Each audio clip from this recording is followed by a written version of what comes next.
Khotbah Minggu hari ke-33, Kitab Mazmur pasal 71 ayat 1-6, perikop doa orang lanjut usia. Terima kasih kepada para pemirsa yang tetap setia dalam mendengarkan channel ini. Dan khotbah pada minggu ini, yaitu minggu pertama dalam bulan Februari, diambil dari kitab Mazmur pasal 71 ayat 1 sampai dengan 6. Dan hari ini adalah hari yang ke-33, tanggal 2 Februari 2025. Perikop adalah doa orang lanjut usia dengan topik Tuhan adalah bukit batuku dan pertahanan kita. Jadi Tuhan adalah bukit batu dan pertahanan kita. Dan untuk lebih jelasnya saya akan bacakan Nats ayat 1 sampai dengan 6. Doa minta perlindungan di masa tua. Padamu ya Tuhan, aku berlindung. Janganlah sekali-kali aku mendapat malu. Lepaskanlah aku dan luputkanlah aku oleh karena keadilan-Mu. Sedengkanlah telingamu kepadaku dan selamatkanlah aku. Jadilah bagiku gunung batu, tempat berteduh, kubu pertahanan untuk menyelamatkan aku. Sebab Engkaulah bukit batuku dan pertahananku. Ya Allahku, luputkanlah aku dari tangan orang fasik, dari cengkraman orang-orang lalim dan kejam. Sebab Engkaulah harapanku, ya Tuhan. Kepercayaanku sejak masa muda, ya Allah. Kepadamulah aku bertopang mulai dari kandungan. Engkau telah mengeluarkan aku dari perut ibuku. Engkau yang selalu kupuji-puji. Demikianlah firman Tuhan pada minggu ini yang sebagai khotbah.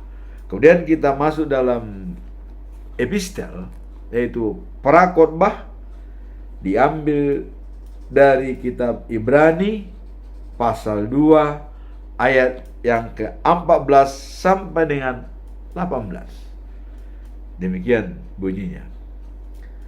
Karena anak-anak itu adalah anak-anak dari darah dan daging, maka ia juga menjadi sama dengan mereka dan mendapat bagian dalam keadaan mereka, supaya oleh kematiannya ia memusnahkan dia, yaitu iblis, yang berkuasa atas maut, dan supaya dengan jalan demikian ia membebaskan mereka yang seumur hidupnya berada dalam perhambaan oleh karena takutnya kepada maut.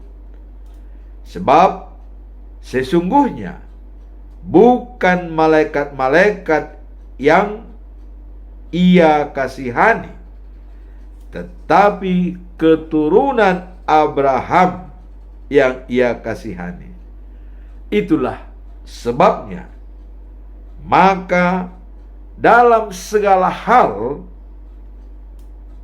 ia harus disamakan dengan saudara-saudaranya, supaya ia menjadi imam besar yang menaruh belas kasihan dan yang setia kepada Allah untuk mendamaikan dosa seluruh bangsa. Sebab oleh karena ia sendiri telah menderita karena percobaan, maka ia dapat menolong mereka yang dicobai. Itulah prakhotbah pada minggu ini. Sekarang mari kita lihat apa makna dan pesan moral dari perikop ini. Mari kita lihat makna daripada perikop ini. Yesus mengambil bagian dalam kemanusiaan agar dapat merasakan penderitaan dan kematian demi keselamatan umatnya. Yesus turun ke dunia bersama dengan manusia. Maka firman itu menjadi manusia dalam arti untuk merasakan apa yang dirasakan oleh manusia. Ketakutan kepada kematian, iya. Dan itu sudah dijalankan oleh Yesus dengan merasakan apa yang dirasakan oleh manusia di dunia ini.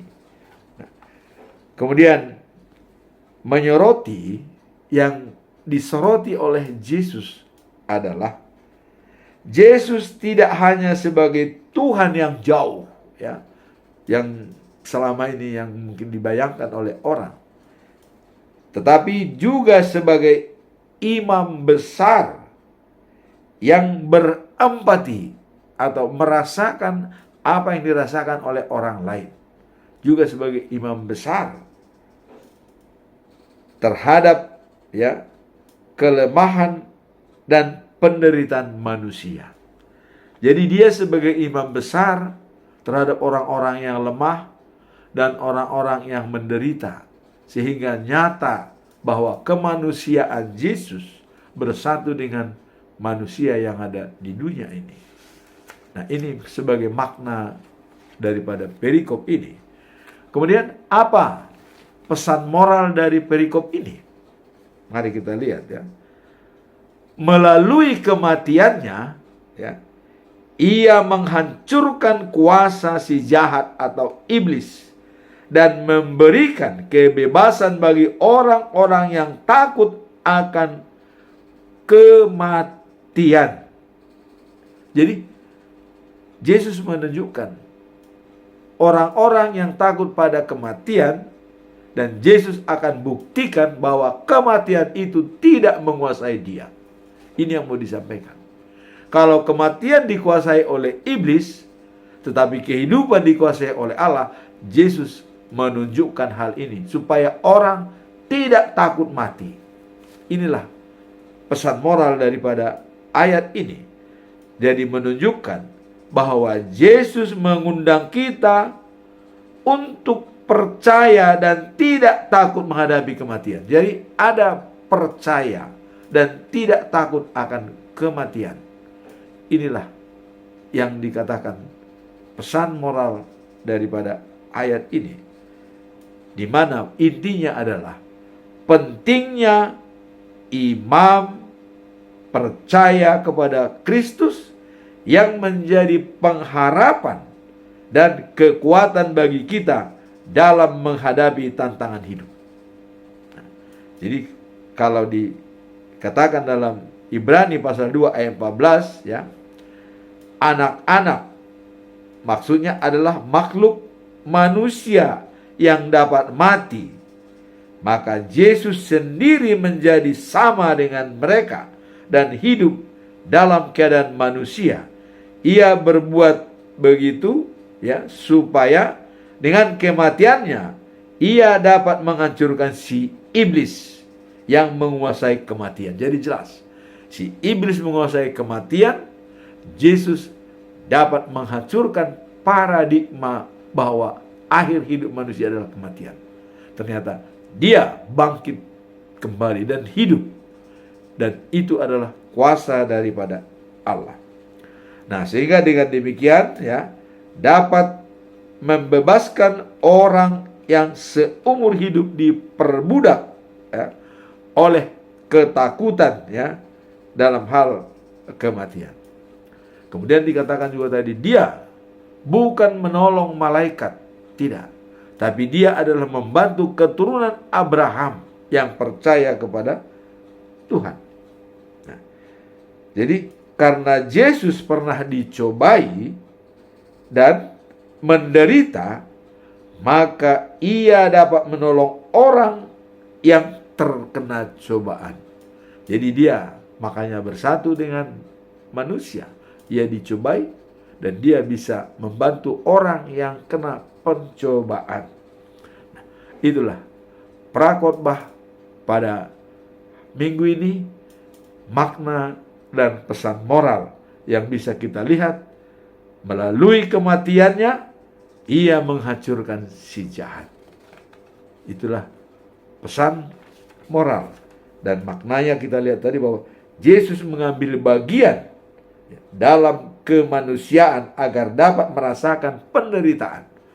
Jadi Yesus datang sebagai manusia untuk berempati kepada manusia. Dan dengan kematiannya, dia bisa membebaskan manusia dari kekuasaan iblis. Itulah prakhotbah. Sekarang kita masuk dalam khotbah minggu ini. Mazmur pasal 71 ayat 1 sampai dengan 6. Dengan perikop doa orang yang lanjut usia. Namun, sebelum kita masuk dalam khotbah minggu ini, kita tetap menyajikan apa ayat dalam bulan Februari. Dan ini selalu kita kumandangkan setiap hari supaya semua teman-teman, saudara-saudara dapat mengerti apa selama bulan Februari ini. Kalau dalam bulan Januari kita sudah ingat kesatuan panggilan, pelayanan, kemuliaan Tuhan. Konsepsi sistem dalam satu tubuh, saling menentukan, saling menghargai. Dan juga dalam pelayanan di dalam rumah Tuhan digambarkan sebagai tubuh Kristus. Sekarang bulan Februari, apa yang kita lihat? Di sini Mazmur pasal 46 ayat 2 dikatakan, Allah perlindungan dan kekuatan kita. Ia selalu siap dan mampu menolong dalam kesusahan. Perlindungan ya, dan kekuatan, dan selalu siap membantu. Ini menjadi topik dalam bulan Februari ya. Nah, jadi mengandalkan Tuhan sebagai sumber kekuatan dan pengharapan. Ini topik. Dijabarkan dalam Mazmur pasal 42 ayat 6, Allah perlindungan dan kekuatan kita, ia selalu siap dan mampu menolong dalam kesusahan. Sekarang pertanyaan, apa makna perikop ini bagi kita dalam satu bulan? Apa maknanya? Mari kita lihat. Allah ya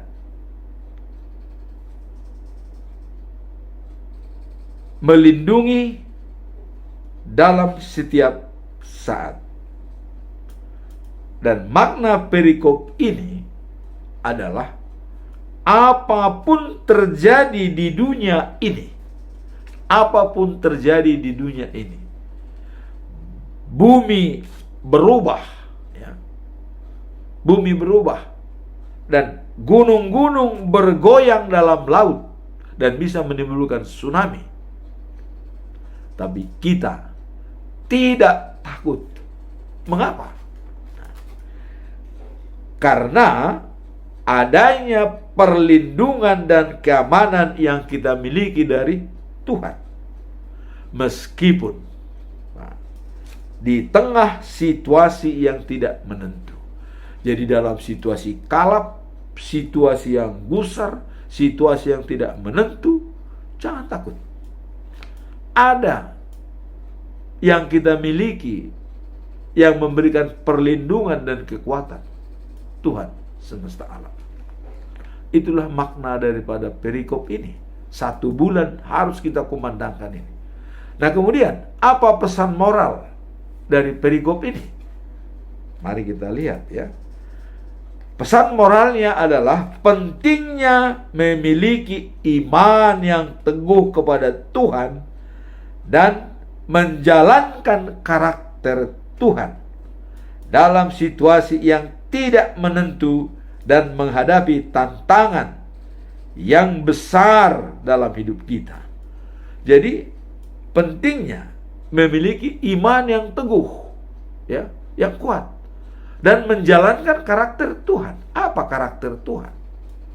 1 Yohanes pasal 4 ayat 8 dikatakan, Allah itu kasih. Barang siapa tidak memiliki kasih, tidak mengenal Tuhan. Jadi jangan bilang Anda mengenal Tuhan apabila tidak memiliki kasih. Kalau Anda mau mengenal Tuhan, harus memiliki kasih. Di luar daripada itu, no. Tidak mengenal Tuhan.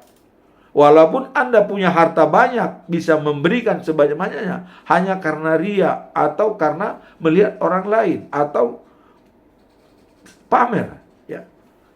Itu tidak ada artinya. Kalau tidak memiliki kasih. 1 Yohanes pasal 4 ayat 8 dikatakan, Allah itu kasih. Barang siapa tidak memiliki kasih, tidak mengenal Allah. Jelas. Sekarang pesan moralnya tadi katakan, pentingnya memiliki iman yang teguh dan karakter Tuhan, yaitu kasih. Dan apa yang kita hadapi dalam menjalankan karakter Tuhan? Ada 3 tantangan besar yang harus kita hadapi dengan baik. Apa itu? Pertama, ya, selera dan nafsu. Bisa dengan selera kita bertikai dengan sesama. Bisa dengan nafsu kita melupakan firman Tuhan. Selera dan nafsu. Nah kemudian, kesombongan dan kepura-puraan. Apa itu kesombongan dan pura-puraan? Kita bangga dengan popularitas orang lain. Misalnya di Lapo Tua, di kode-kode, banyak orang membicarakan masalah Israel dan Palestina. Bisa dibicarakan sampai berjam-jam. Dari pagi sampai sore di Lapo Tua. Minum. Ya. Di sana mereka membicarakan masalah yang di Amerika. Padahal di rumahnya dapurnya tidak ngebul. Inilah kesombongan dan kepura-puraan. Kepura-puraan, sombong, ya, menjadikan orang lain popularitas dia dan membesarkan nama orang lain supaya populer. Waktu berbicara di kode di Lapo Tua, ya mereka sangat senang. Oh iya, hebat. Padahal dapurnya tidak ngebul, ya. Begitu pulang ke rumah, dapurnya dingin. Tidak ada masakan. Inilah dikatakan tantangan besar kesombongan dan kepura-puraan. Kemudian yang ketiga, tantangan besar adalah aspirasi dan ambisi. Kita punya aspirasi yang tinggi, ambisi yang kuat, sehingga karena ambisi kita bisa menghalalkan segala cara, melupakan. Maka ada orang mengatakan, ya, memang itu dalam denominasi agama lain lah itu, ya, dikatakan boleh berdosa dalam 3 hal katanya. Mana bisa ada berdosa dalam 3 hal? Misalnya dalam melindungi, ya, atau menjaga popularitas orang lain. Itu sama sekali dosa itu tidak boleh dilakukan. Beda dengan waktu Rahab, ya. Waktu datang pengintai-pengintai daripada Israel yang dikirim oleh Joshua ke kota Jericho. Dan sebenarnya dikatakan waktu ditanya oleh bangsa Jericho kepada Rahab bahwa di mana ketiga orang atau orang yang datang itu pengintai, padahal dia disembunyikan di dalam atap rumahnya. Dia bilang, wah, mereka kayaknya sudah pergi ke sebelah ini katanya. itu adalah merupakan taktik. Artinya bukan dibenarkan berbohong. Mereka sudah pergi lewat misalnya sebelah utara. Begitu mereka pergi, turunlah pengintai bangsa Jeriko ini. Orang Israel ini diturunkan oleh Rahab. Dan dia bilang, Anda pergi dari utara, mereka ke selatan. Sehingga bertolak belakang, tidak ketemu. Ini memang menyelamatkan karena dia adalah disuruh oleh Joshua sebagai mata-mata di kota Jeriko. Jadi berbohong di sini bukan artinya berbohong, memang dia adalah menyelamatkan orang. Karena kalau dia jujur, orang itu pasti dibunuh. Jadi dalam penyelamatan. Jadi bukan berbohong karena misalnya melindungi istri, melindungi suami, bukan. Ya.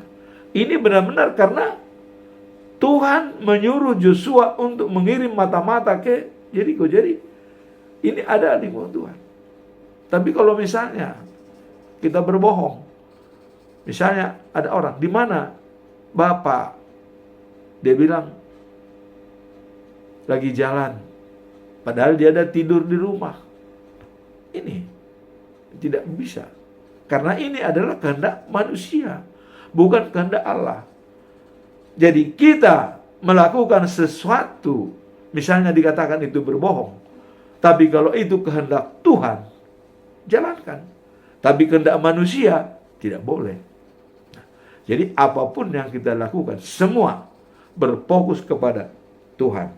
Nah, jadi di sini tadi 3 tantangan besar: selera dan nafsu, kesombongan dan kepura-puraan, aspirasi dan ambisi. Inilah pentingnya memiliki iman yang teguh kepada Tuhan dan menjalankan karakter Tuhan dalam situasi apapun.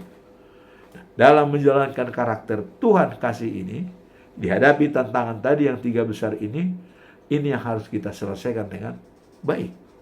Nah, kemudian kalau kita melihat ada penyakit hati, ya, ada penyakit hati. Apa itu penyakit hati? Ada buruk sangka, ya. Nah, kemudian buruk lidah, ya. Karena lidah kemarin kita katakan bisa menciptakan kematian dan kehidupan karena lidah. Jadi buruk sangka, praduga tak bersalah misalnya. Yang kita selalu menyangka orang lain selalu salah, buruk sangka. Di sini harus ditekankan paradigma atau kerangka berpikir. Nah, kemudian buruk lidah, ya. Nah, kemudian ada lagi dikatakan adalah menggunjing, selalu membicarakan orang lain. Nah, menggunjing ini contoh misalnya dalam orang-orang misalnya ngerumpi ibu-ibu, ya. Mula-mula mereka masih formal, ya, misalnya datang ke rumah bertamu, wah, kita arisan besok, ya. Terus pengumuman bona tahun tanggal sekian. Awalnya baik, normal. Tapi selama kelamaan, karena sudah habis kamus, tidak ada yang dibicarakan, mulai mereka masuk dalam daerah terlarang. Daerah terlarang itu apa? Wah, kau lihat si anu itu. Wah, dia sok amat itu. Itu baru kayak kemarin, tapi sudah sok. Nah, sudah mulai daerah terlarang. Disambut oleh temannya. Iya, saya juga dulu kayak gini. Nah, ini yang dikatakan menggunjing. Ada penyakit hati, kan? Nah, kemudian dikatakan bahwa serakah, ya, juga mau menguasai segalanya dan tidak mau memberi, bahkan selalu mengaitkan kepada diri sendiri, kepentingan pribadi. Nah, kemudian dengki, ya. Dengki itu adalah senang lihat orang susah dan susah lihat orang senang. Dengki. Nah, kemudian dendam, bertemu di tanah merah, kata orang Batak, ya, mardomu di tanah rara betahu, katanya. Padahal dendam itu adalah sama dengan pembunuh. 1 Yohanes 3 ayat 15. Dendam sama dengan membunuh. Nah, kemudian ada yang namanya ria. Ria inilah tadi. Orang kaya membantu hanya karena dilihat, supaya dilihat oleh orang lain, ya. Bukan dengan kasih, bukan dengan iman yang teguh, tapi karena ria. Nah, inilah dikatakan tadi bisa menghambat ya dalam menjalankan karakter Tuhan. Ini semua bisa menghambat kita. Kuncinya adalah, pesan moralnya tadi adalah iman yang teguh kepada Tuhan dan menjalankan karakter Tuhan. Dengan berbagai tantangan ini, kita bisa bertahan apabila iman kita teguh yang nyambung dengan hati kita. Sekarang kita masuk dalam khotbah minggu ini ya.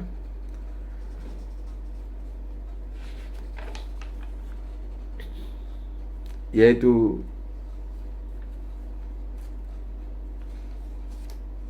pesan moralnya dan juga maknanya ya, bagi orang-orang lanjut usia. Jadi makna dan pesan moral dari ayat Mazmur 71 ayat 1 sampai dengan 6 adalah pentingnya bersandar pada Tuhan dalam setiap fase kehidupan, dalam keadaan anak dan dewasa dan kemudian lanjut usia. Ini yang perlu kita lihat. Di dalam fase ini ya, pemazmur mengungkapkan keyakinan dan kepercayaan kepada Tuhan sebagai pelindung dan penyelamatnya. Inilah makna dalam perikop ini. Pentingnya bersandar kepada Tuhan dalam setiap fase kehidupan. Anak kecil, tua, dan muda, dalam setiap fase kehidupan. Selalu bersandar kepada Tuhan. Nah, kemudian dalam ayat ini, pemazmur mengungkapkan bahwa keyakinan dan kepercayaan kepada Tuhan sebagai pelindung dan penyelamatnya. Dia minta Tuhan untuk tidak meninggalkan di saat tua. Jadi pemazmur memohon kepada Tuhan untuk tidak meninggalkannya di saat tua. Ya. Nah, kemudian sejak masih mudanya, ya, waktu sebagai gembala, ya. Jadi pemazmur adalah Daud maksudnya ya. Pada saat dia muda, waktu masih gembala ya, belum dipanggil oleh Tuhan sebagai raja ya. Nah, jadi di sini dikatakan bahwa Mazmur 71 ayat 5 dikatakan, karena Engkaulah harapanku, Tuhan, Engkaulah kepercayaanku sejak masa muda. Jadi jelas dikatakan pada waktu dia pun menggembala sudah yakin dan percaya kepada Tuhan. Bahkan waktu mengalahkan Goliat, ya, bahkan Raja Saul mengatakan, bagaimana bisa anak kecil ini melawan Goliat? Terus apamu? Pertahananmu, katanya. Pertahananku adalah Tuhan. Dia tidak mau memakai baju besi dan segala macam, karena dia bilang, pertahananku adalah Tuhan. Akhirnya dia menang. Nah, jadi kata, karena Engkaulah harapanku Tuhan, Engkaulah kepercayaanku sejak masa muda. Jadi jelas ya, muda, dewasa, dan tua, Daud tetap bersandar kepada Tuhan. Ini menunjukkan bahwa hubungan dengan Tuhan tidak hanya penting di masa muda, tetapi juga harus tetap terjaga hingga masa tua atau lanjut usia. Dan juga pemazmur juga tetap mengekspresikan ya, keinginannya untuk tetap memberitakan karya Tuhan. Ya. Bukan firman Tuhan yang diberitakan. Karena kalau pemberitaan firman Tuhan itu baru setelah perjanjian baru. tapi karya Tuhan. Artinya pengalaman hidupnya dengan Tuhan, itu yang mau disampaikan kepada generasi-generasi muda untuk tetap setia kepada Tuhan. Dan pelayanannya berkesinambungan meskipun fisiknya lemah. Jadi fisik lemah tidak gangguan untuk tetap memberitakan karya Tuhan kepada generasi-generasi muda. Dia tetap kokoh dalam memberikan pelayanan kepada generasi muda. Nah, kemudian Mazmur 71 ayat 18 dikatakan, "Ya Allah, jangan meninggalkan aku seperti aku tua dan beruban." Nah, jadi jangan meninggalkan aku sampai aku tua dan beruban. Di dalam Mazmur pasal 71 ayat 18 dikatakan begitu. Supaya aku mewartakan kuasa dan keperkasaanmu kepada semua keturunan yang akan datang. Jadi dia minta pertolongan walaupun dalam keadaan fisik lemah, ada maksud dan tujuan. Jadi ini pun Tuhan pasti melihat. Kalau kita punya tujuan yang mulia dan membantu pekerjaan Tuhan, Tuhan pasti memberi. Di sini Daud mengatakan, dalam Mazmur 71:15, "Ya Allah, jangan meninggalkan aku sampai aku tua dan beruban." Jangan meninggalkan aku.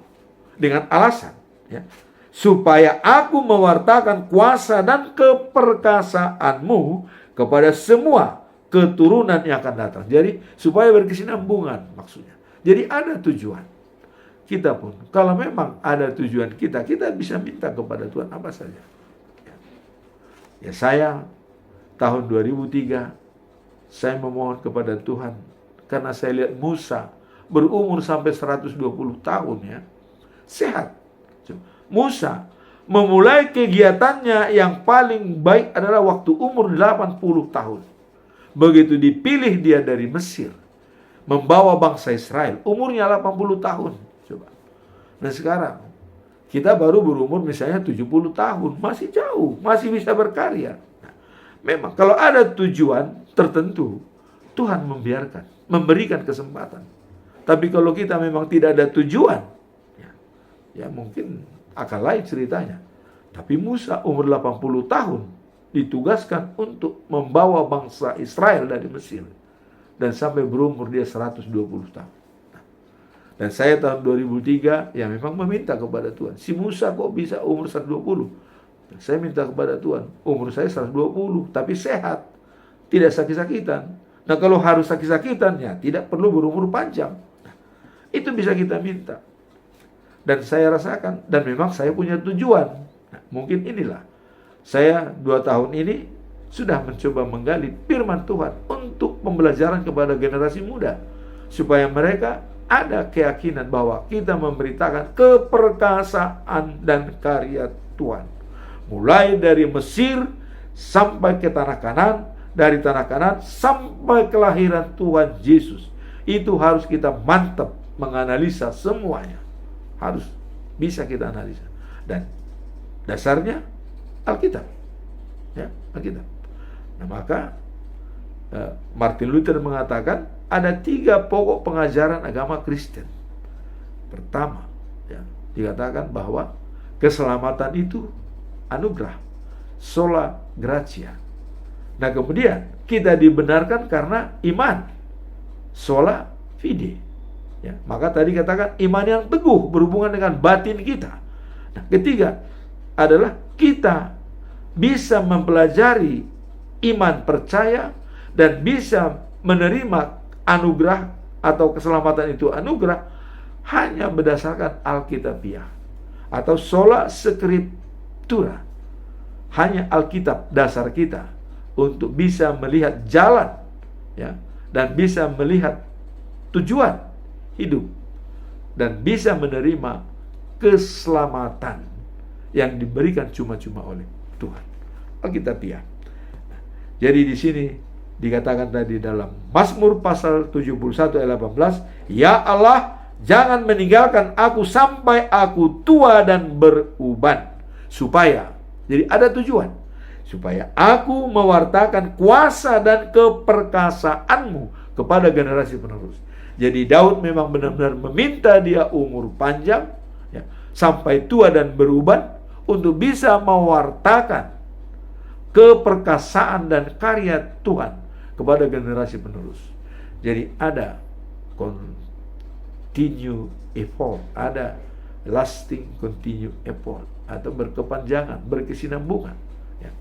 Nah, kemudian apa pesan moral dari perikop ini? Nah, ini yang perlu kita dalami.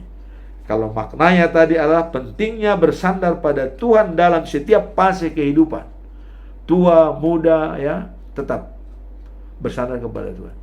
Apa pesan moralnya? Pemazmur mengingatkan kita. Nah, jadi inilah pesan moral daripada Daud, ya, bahwa hubungan dengan Tuhan harus tetap menjadi pusat kehidupan, ya, tidak hanya ketika masih muda, tetapi juga saat memasuki masa tua, bahkan sudah menjelang pikun pun. Inilah pesan moral daripada ayat ini. Jadi hubungan dengan Tuhan harus tetap menjadi pusat kehidupan kita. Pusat kehidupan kita yang pastinya tadi, pada saat kita anak kecil, sekolah minggu, pada saat kita dewasa, pendewasaan iman, sidi, pada saat kita sudah tua, kita menerima perkawinan, dan juga ayat-ayat yang dimateraikan kepada kita, itulah yang kita pegang.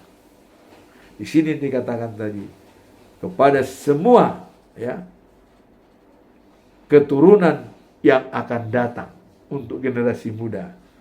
Jadi tetap juga saat memasuki masa tua tidak berubah. Pusat kita tetap pada Tuhan, bersandar kepada Dia. Inilah pesan moral dan makna daripada perikop atau khotbah minggu ini yang mengatakan bahwa Tuhan adalah bukit, batu, dan pertahananku. Itulah topiknya. Jadi tetap mengandalkan Tuhan. Sekarang, apa conclusion atau kesimpulan daripada khotbah pada hari ini? Saya tetap mengajukan ada 3 pertanyaan. Ya. Pertanyaan yang pertama, bagaimana cara kita menjaga hubungan yang erat dengan Tuhan selama masa tua? Jadi bagaimana menjaga hubungan yang erat dengan Tuhan pada saat masa tua? Ini pertanyaan pertama. Apa jawaban kita? Menjaga hubungan yang erat dengan Tuhan, ya, selama masa tua adalah hal yang sangat penting dan dapat dilakukan dengan berbagai cara. Bagaimana cara kita untuk menjaga hubungan di masa tua dengan Tuhan? Nah, cara kita yang mencerminkan, ya, adalah komitmen dan iman kita kepadanya. Jadi kita komit dan iman kita selalu bersandar kepada Tuhan. Nah, di usia 70 tahun, ya, mari kita lihat. Kita dapat memanfaatkan pengalaman hidup yang dimiliki untuk semakin mendalam dalam kegiatan rohani dan memperkuat, ya, relasi dengan Tuhan. Kalau kita sudah berumur 70, tentu banyak pengalaman-pengalaman rohani yang kita alami. Itu bisa kita sampaikan kepada orang-orang untuk menguatkan iman mereka dan juga memberikan feedback bagi kita. Karena kita selalu mengingat berpengalaman dengan Tuhan.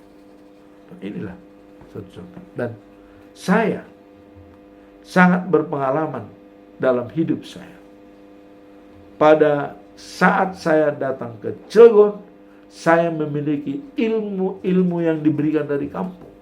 Dan sampai di Cilegon pun belajar dengan ilmu-ilmu hitam. Banyak. Sehingga saya pernah mengatakan, tidak ada Tuhan. Saya mengatakan, tidak ada Tuhan. Karena kenapa? Iblis juga saya lihat bisa membunuh orang. Karena dukun bisa membunuh si A meninggal. Saya katakan, tidak ada Tuhan. Saya katakan waktu itu, tidak ada Tuhan. Apa yang terjadi? Dalam suatu hari, dan saya dibawa dalam alam bawah sadar, dan dibawa naik ke puncak gunung, dan saya harus terbang, tapi tidak boleh melihat ke atas. Harus telungkup terus, terbang ke atas, sampai ke puncak gunung. Setelah sampai di puncak gunung, keluarlah cahaya dari atas, dan saya tidak boleh melihat, hanya keluar cahaya, dan ada kota yang sangat indah. Dikatakan, lihatlah kota yang indah itu.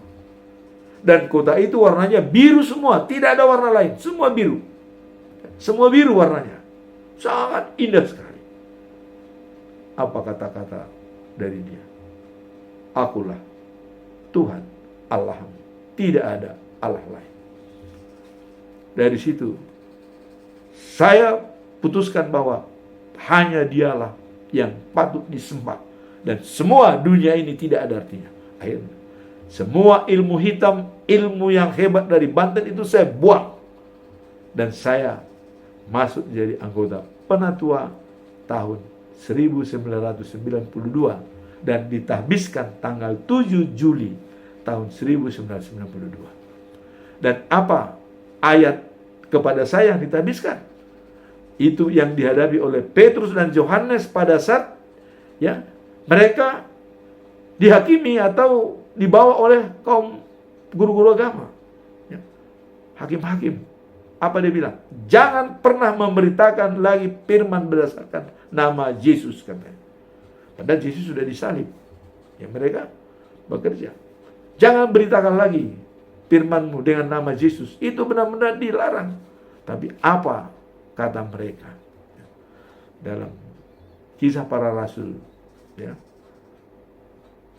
dikatakan bahwa Petrus menjawab kaum agama, kami lebih menurut kepada Tuhan daripada manusia. Dan itulah ayat waktu saya ditahbiskan menjadi sintua, ikon oloando iba di debata asa di jolma. Itulah ayat yang harus saya pegang. Maka di sini tadi dikatakan bahwa dengan pengalaman-pengalaman yang kita miliki di usia 70 tahun, ada pengalaman. Dan ini masih banyak pengalaman. Cuman ini kalau kita jelaskan tidak habis satu hari. Cuman ada satu pengalaman yang penting, itulah. Saya pernah mengatakan tidak ada Tuhan. Dan langsung ditujukan bahwa akulah Tuhan Allahmu. Dan memberikan gambaran kota yang sangat indah. Warnanya semua biru dan terang benderang.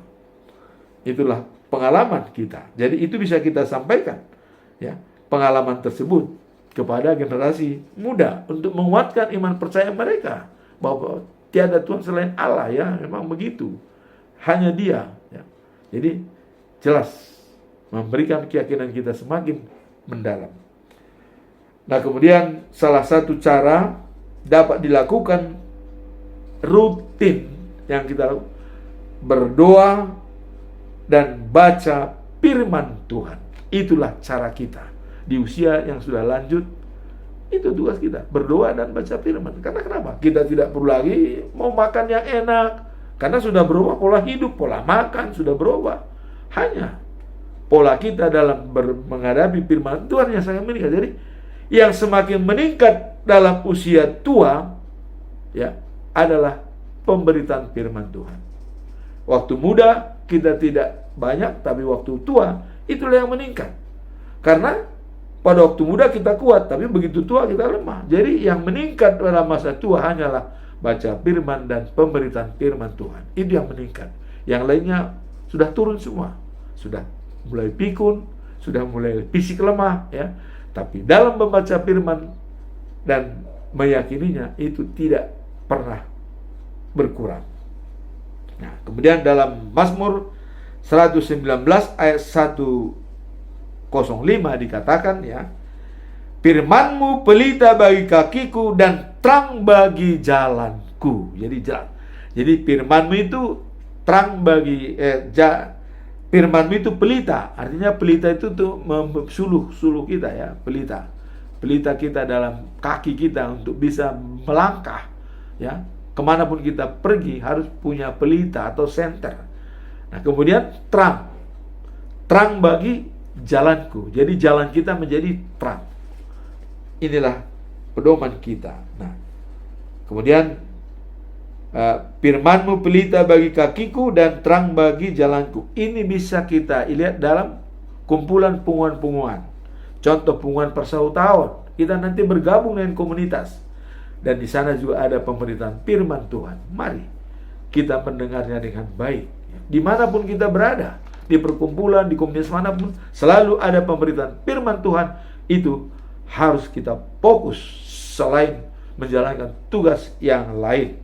Nah, dalam Ibrani 6 ayat 10 dikatakan bahwa Allah bukannya Allah yang tidak adil, Ia tidak melupakan apa yang kita kerjakan. Jadi artinya Tuhan tidak pernah lalai melihat kita. Apa yang kita lakukan, Tuhan mencatat dan melihat pekerjaan kita tersebut. Itulah jawaban dari pertanyaan yang pertama. Sekarang masuk dalam pertanyaan kedua ya. Apa tantangan besar yang dihadapi orang-orang lanjut usia ya dalam memperkokoh iman mereka? Apa ya tantangan besar dalam hal mempertahankan iman ya? Nah, tantangan terbesar yang dihadapi orang lanjut usia dalam mempertahankan iman mereka seringkali terkait dengan perubahan hidup dan tantangan fisik ya yang mereka alami. Seperti apa? Merubah pola makan. Tadinya boleh makan makanan yang berkolesterol, sekarang tidak. Karena begitu dimakan langsung berakibat, karena mobilitas daripada tubuh kita sudah berbeda. Cara olahraga pun sudah berbeda. Tidak sama lagi. Nah, dengan adanya perubahan hidup ya, jadi merubah pola makan, cara berolahraga, dan cara bertindak, dan banyak. Nah, situasi seperti ya kehilangan orang kekasih atau mungkin kehilangan kekasih, baik istri maupun suami bisa kehilangan kekasih. Itu juga bisa membuat perubahan. Nah, kemudian ya kekuatan menurun. Tadinya bisa jalan 1 kilo, sekarang boro-boro 1 kilo, setengah kilo pun atau 100 meter pun sudah tidak kuat. Inilah perubahan-perubahan itu. Jadi kekuatan menurun serta kesepian dapat mengganggu keteguhan iman ya. Nah, jadi hal-hal itu bisa menurunkan iman kita, mengubah dari perilaku-perilaku tadi. Nah, sekarang apa yang mau disampaikan? Apa pedoman kita? Sebagai pedoman kita dalam hal tersebut adalah Mazmur 71 ayat 18. Ini menjadi pedoman kita. Dikatakan bahwa janganlah tinggalkan aku pada waktu tua. Apabila kekuatanku habis, janganlah engkau meninggalkan aku. Jadi dalam situasi apapun kita tetap mohon kepada Tuhan. Jangan meninggalkan kita. Walaupun sudah lemah, tidak bisa lagi olahraga, tidak bisa bergaul dengan orang, kesepian ya. Hanya menghibur kita adalah Mazmur 71 ayat 18. Janganlah tinggalkan aku pada waktu tua. Apabila kekuatanku habis, janganlah engkau meninggalkan aku. Inilah harapan kita. Ayat ini mengingatkan bahwa Tuhan selalu hadir dalam setiap fase kehidupan kita.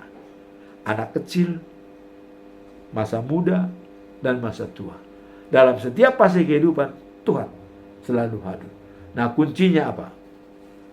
Kuncinya pada kita adalah kita harus tetap ingat Galatia pasal 6 ayat 9. Jangan jemu-jemu berbuat baik, karena kita akan menuai pada saatnya apabila kita tidak lemah.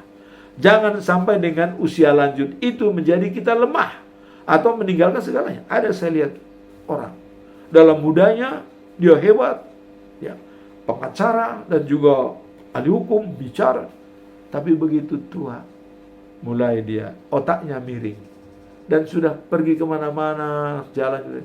Jangan sampai seperti itu. Jangan sampai ya kita lemah pada masa tua. Maka dikatakan sih, jangan jemu-jemu berbuat baik karena kita akan menuai pada saatnya. Jika kita tidak, jangan sampai kita pada waktu muda kita bersemangat, pada waktu tua kita tidak bersemangat.